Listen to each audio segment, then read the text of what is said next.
Welcome to Money Made Magic. My name's Suzanne and this video is going to be about 6 ways that you can save money.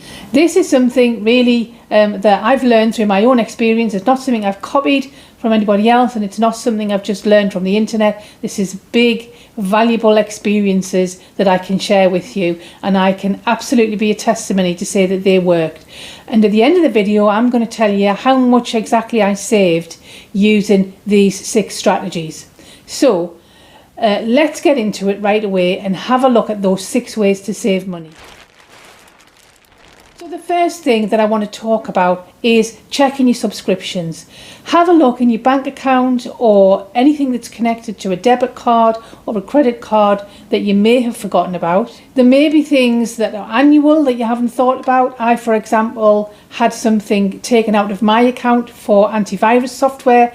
I had no idea it was there. I had to retrace that and find how I could get a refund on that. I actually did that.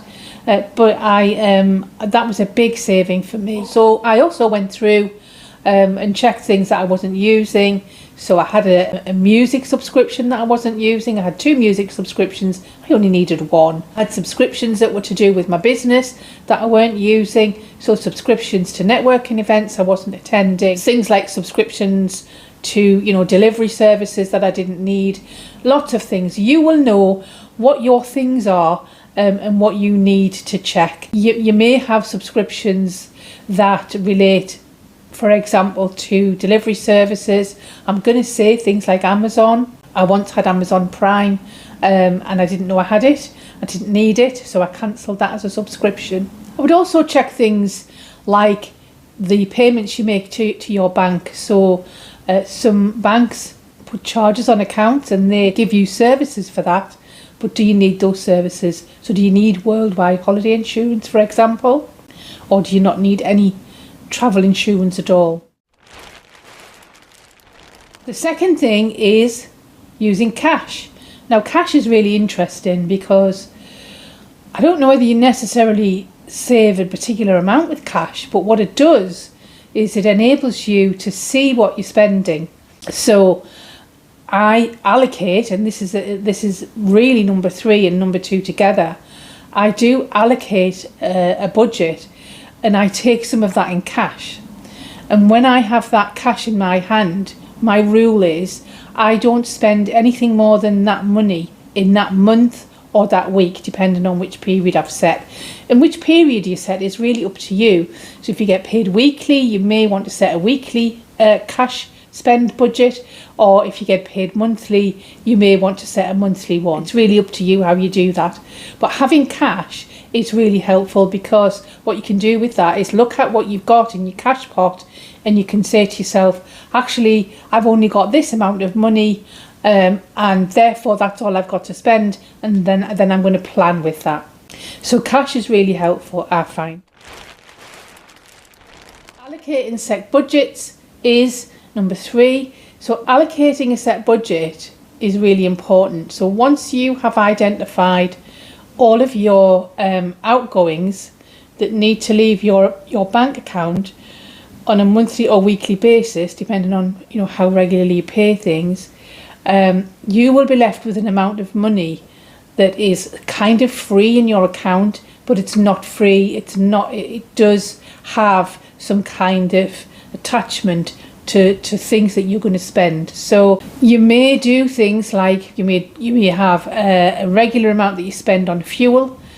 This is what I do with mine, is I draw that out. I draw that amount out every month, and that's my fuel amount.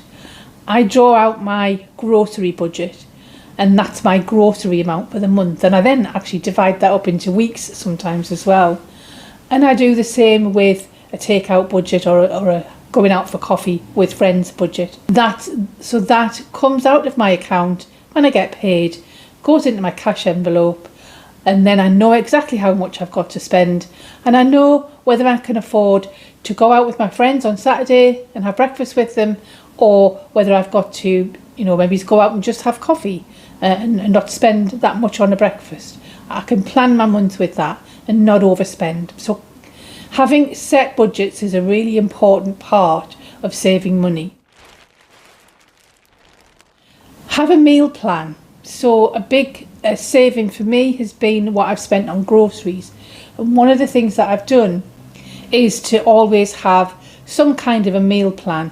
Now, some weeks I'll look in the fridge and the freezer and think I've got a certain amount of things that I can use. And what I tend to do is use from what I've got in. So I may have chicken in the fridge, for example, then I know I'm going to have a meal made with chicken, and I'll go put on my list some of the things that I might need to make a meal from that.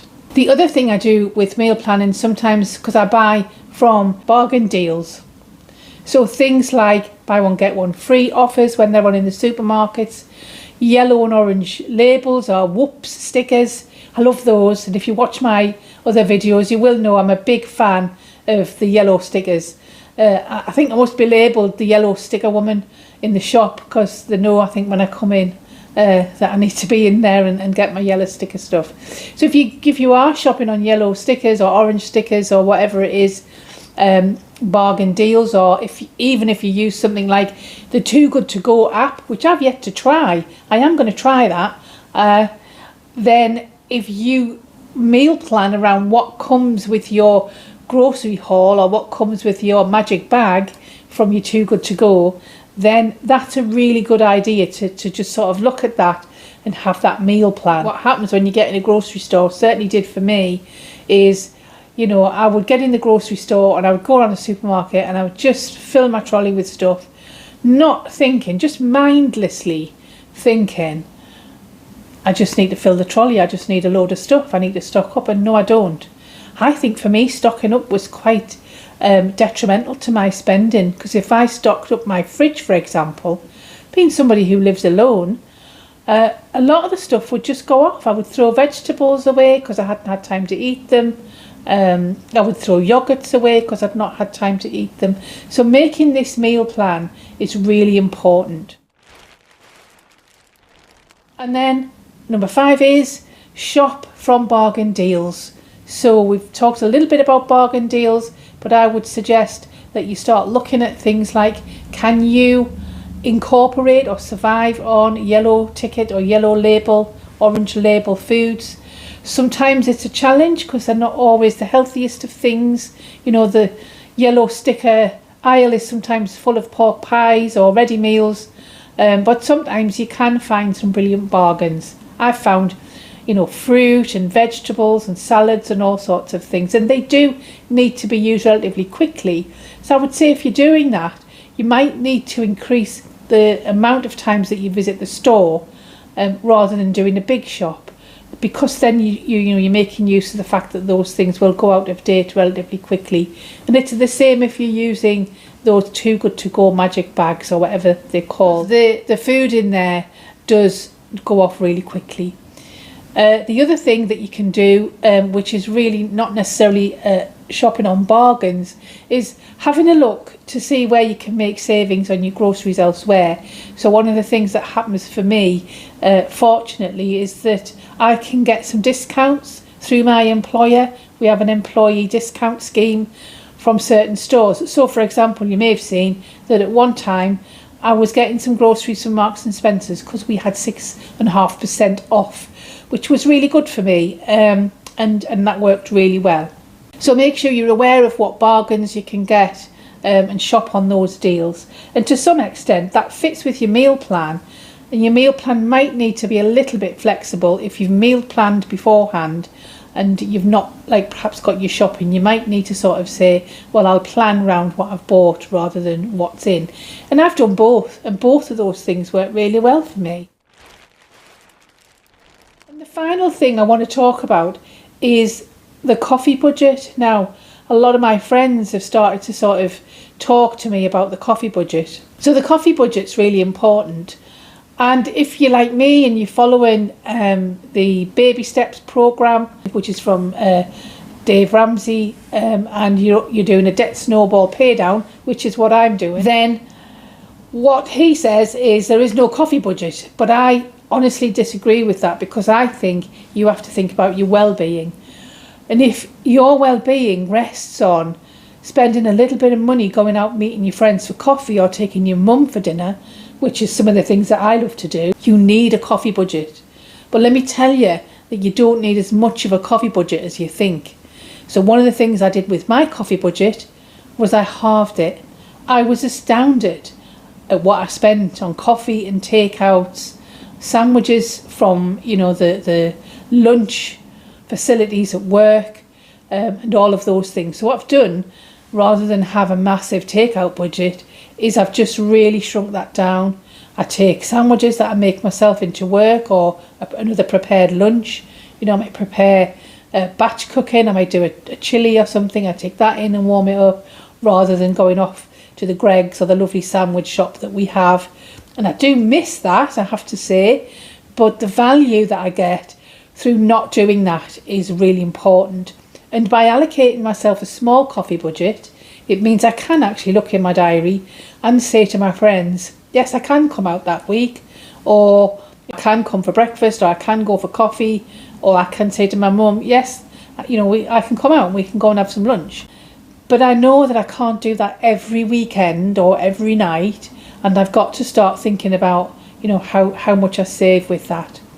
So those are my 6 things. Let me just run over them. Check your subscriptions, use cash where you can, allocate your set budgets, always make a meal plan, shop from your bargain deals where you can, and just monitor and check what you spend on coffees and takeouts and meals out.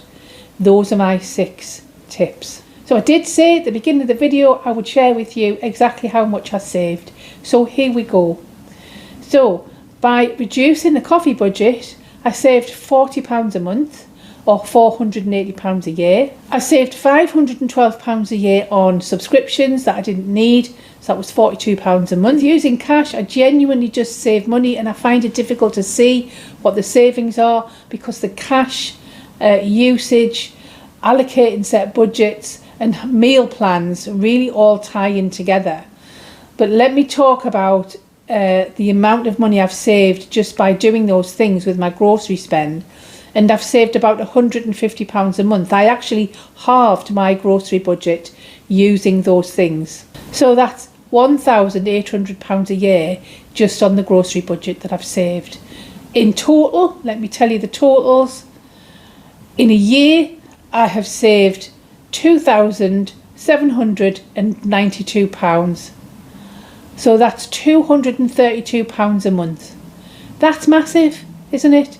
£232 a month I've saved just by using those 6 tips. And that's the thing that's enabled me to start paying down my credit cards.